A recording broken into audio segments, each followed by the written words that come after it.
The immunocompromised and elderly are the most at risk for COVID-19.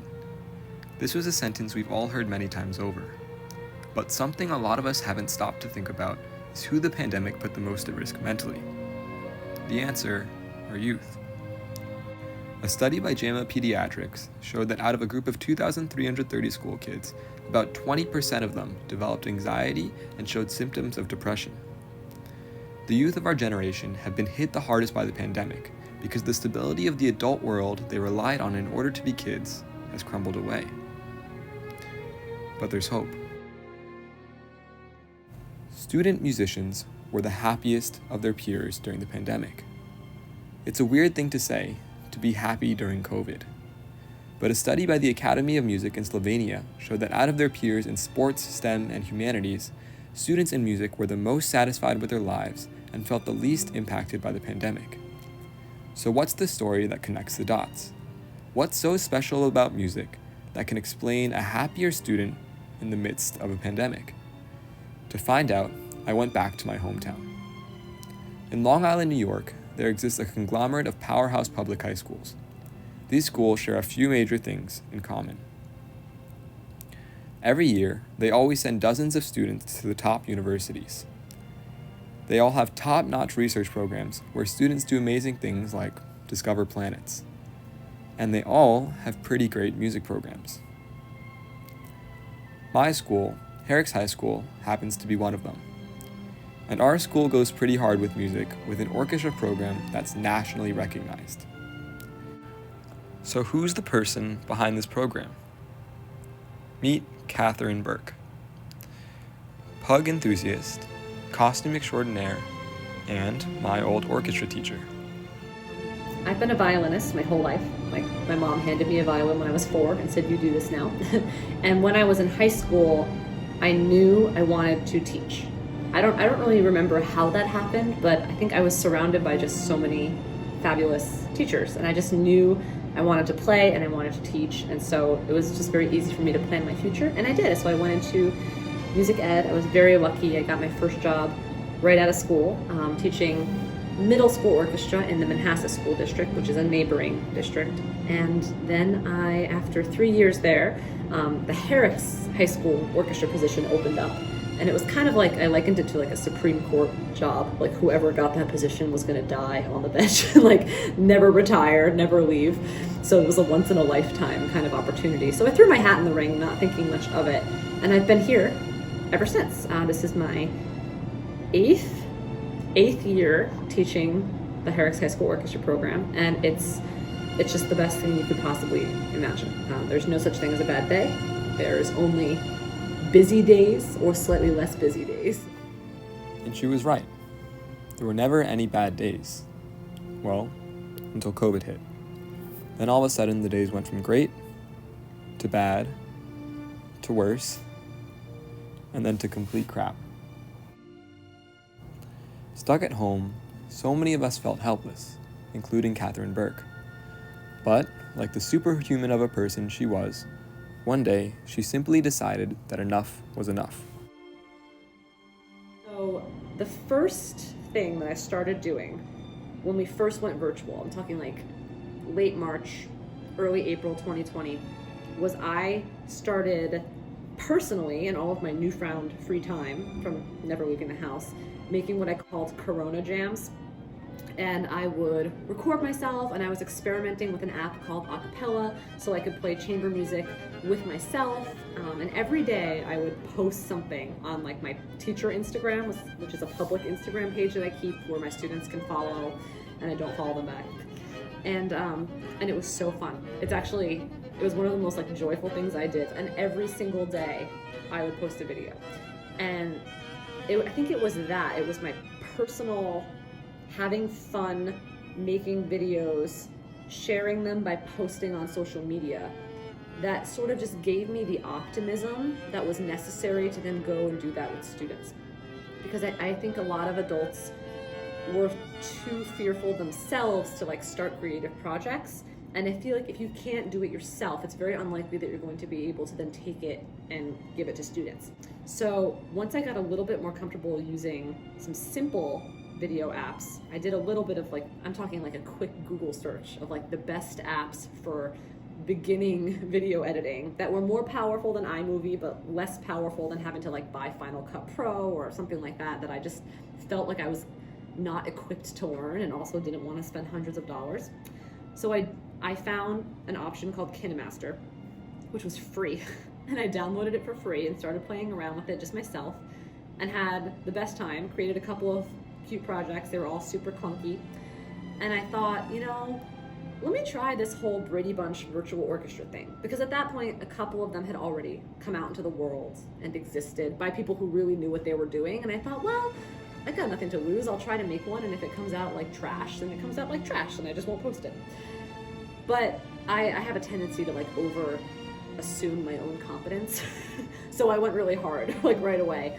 And I sent it out to current students of mine from Herrick's, students from my summers at NISA, who are all across New York State, and to college graduates, so alumni of Herrick's High School. And I was flooded.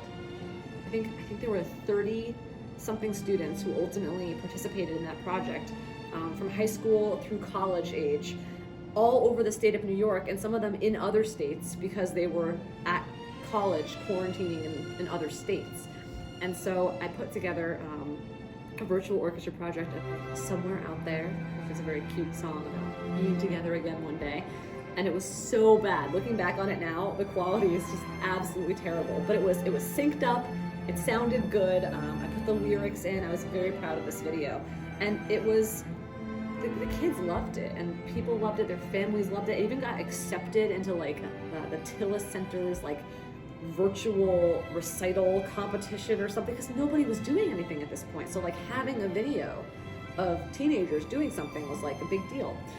And once I did one, then I was just supremely confident. So then I just kept going. And then I thought, you know, my colleagues need to be encouraged to do more of this as well. So my next missive that I put out was on Facebook to a bunch of like my like Nassau County, Long Island music educator groups saying, hey, I'm gonna do a virtual ensemble for the string teachers of Nassau County. If you want in, let me know. And I got a bunch of high school, middle school, elementary orchestra teachers from our area, and they all recorded the slow part from the Dvorak. It's called Going Home, the da da da da da da, that. And I put it together, and it was super easy. And there were, I'm gonna get this wrong, but I feel like there were like 20 to 30 string teachers who participated in that.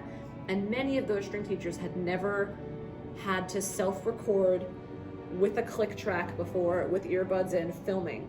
And I think that it was the experience, I don't want to take too much credit, but I think that it was the experience of doing that for me and for my project with low pressure, low stress, you know, me being like, hey, we're friends, I promise I'll make you look good, that forced them to do it.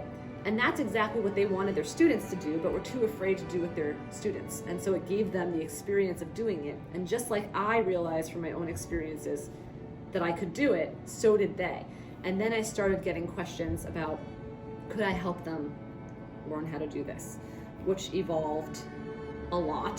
So I started doing more with my own students at Herrick's, put a couple of things together for my chamber orchestra, did some virtual stuff with the Metropolitan Youth Orchestra over the summer, did a whole program of virtual chamber music that included our coaching sessions. The kids would do videos every day. It just blew up. And I had so many people emailing me, calling me, asking me, can you show me how to do what you're doing?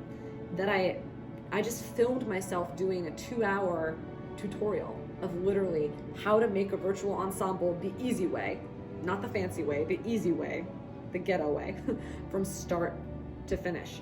And I gave, I think, well, as of this week, I've given 4 professional development sessions on it. I have had, I think, 20-something sales on teacherspayteachers.com because I put it up on there, and a number of people who have just like personally sort of sat down with me and had like one-on-one coaching sessions because so many people wanted it. And that was really encouraging because there were only 2 options for the teachers. You were either going to be fearful and not really do much at all with your students, or you were just going to leap into it and find a way. And I felt like I just sort of got lucky with how I am. I found a way, and then people liked my way. And then I got to spend the whole year sharing my way, which was very satisfying. And I'd like to think that it helped a lot of students and programs to do something instead of nothing. So how does all of this work translate? What does this story tell us about the power music has in education, especially during COVID? To answer that, I look to the students. Out of the 140 kids at Herrick's enrolled in the orchestra program, 51% said that on a scale of 1 to 10, the magnitude by which their STEM classes changed because of COVID was an 8 or higher. For music, though, that percentage dropped down to 34%. When I asked the students to elaborate on their experience with music during COVID, a few key ideas came up again and again. First, a lot changed. That much was expected. Second, the expectations that Burke had for her students stayed the same. So there are a lot of great music departments out there and a lot of great music teachers. I know so many of them. It's a small, close-knit community of music teachers. But one thing that I think that I share very intensely and intimately with my colleagues here in this office is this obsession with standards. And I don't mean standards like the New York State standards for education. I mean real, true, high-level musical standards. A belief that they are attainable. Not having a belief that any child's potential is like finite.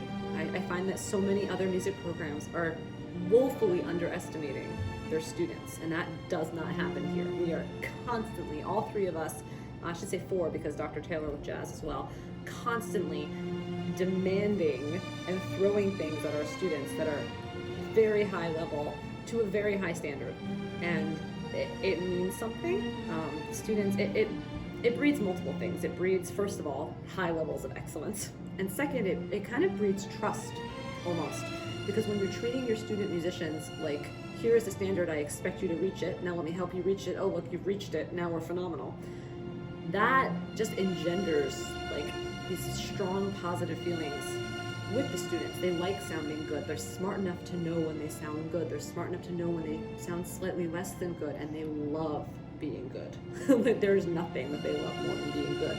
So if you can force them to get there, any of the growing pains along the way kind of slide off, and you're just left with really greatness. And if you hear our concerts, you know, chamber choir, the wind ensemble, chamber orchestra, the jazz band, they're all just incredible. It's not an average program, and I think it's because nothing about what we're ever asking them to do is average.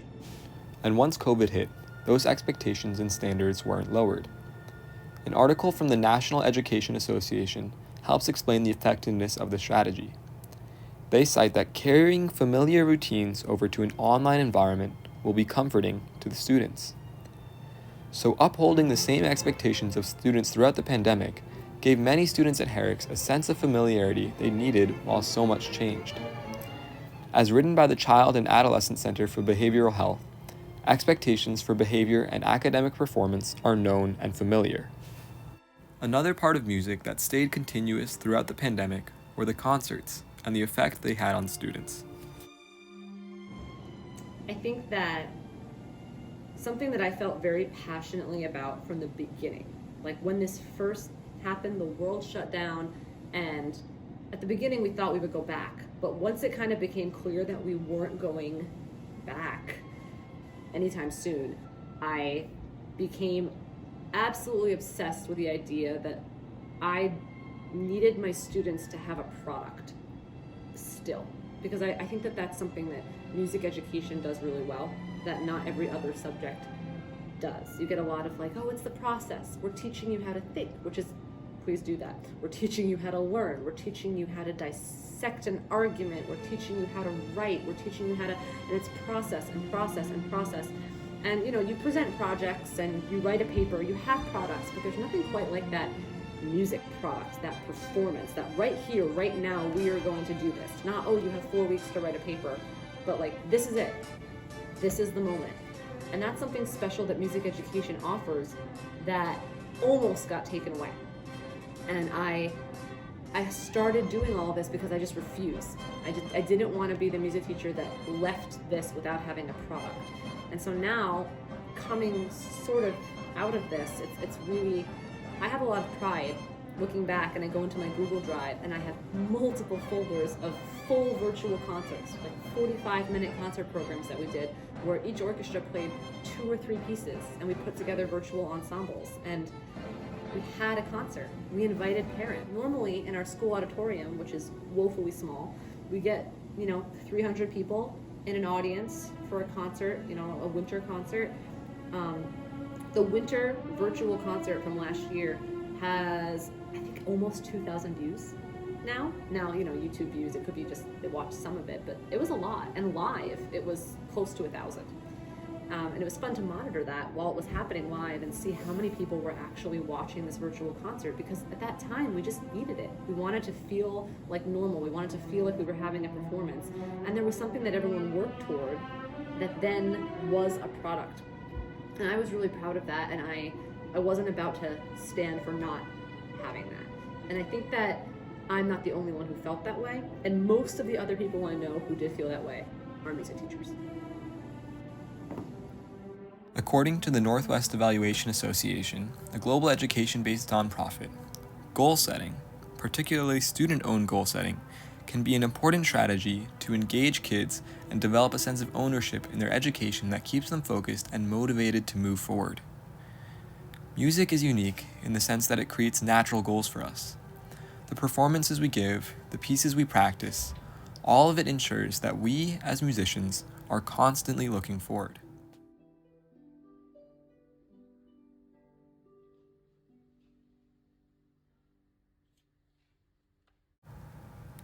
Perhaps the strongest sentiment expressed by students was that one last part of music that was continuous throughout COVID was the feeling of being a part of something bigger. COVID stripped away so many of our outlets for social connection. So the opportunity that music and orchestra provided, letting students feel like they still had a place amongst a larger community, even through a screen, was invaluable. Catherine Burke and the music at Herrick's are just one small example of a student music community that thrived during COVID. A quick YouTube search will lead you to countless other student groups who did the same. Across the country, across the world, music students and educators all yearned to feel the same strength of music they knew from before COVID. And against all odds, they achieved it. Student musicians were the happiest of their peers during the pandemic. We started off by searching for an explanation for this sentence. And even though the pandemic made life so complicated, I think that the answer is actually pretty simple. Student musicians were the happiest because during a time when COVID took away so much from our lives, music gave us so much back. Music gave us community, gave us joy, structure, passion, goals, drive, and I think most importantly, music gave us hope.